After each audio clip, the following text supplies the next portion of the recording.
গাজীপুরে আওয়ামী সন্ত্রাসীদের হাতে শহীদ আবুল কাশেমের জানাজা আজ বুধবার রাত ৯টায় কেন্দ্রীয় শহীদ মিনারে অনুষ্ঠিত হবে। জানাজা শেষে আওয়ামী লীগের বিচার ও নিষিদ্ধের দাবিতে কফিন মিছিল করবেন বৈষম্য বিরোধী ছাত্ররা।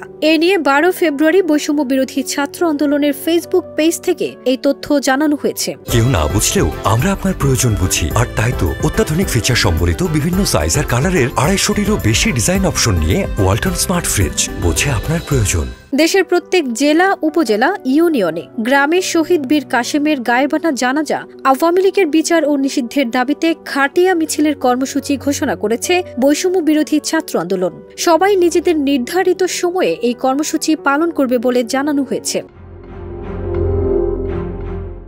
প্রসঙ্গত, গত ৮ ফেব্রুয়ারি রাতে গাজীপুর নগরের ধীরাশ্রম দক্ষিণখান এলাকায় আওয়ামী সন্ত্রাসীদের হামলার শিকার হন আবুল কাশেম। আজ বিকেল ৩টায় ঢাকা মেডিকেল কলেজ হাসপাতালে তার মৃত্যু হয়। আবুল কাশেমের মৃত্যুর বিষয়টি নিশ্চিত করে নিজের ভেরিফাইড ফেসবুক পেজে স্ট্যাটাস দিয়েছেন বৈষম্য বিরোধী ছাত্র আন্দোলনের আহ্বায়ক হাসনাত আব্দুল্লাহ।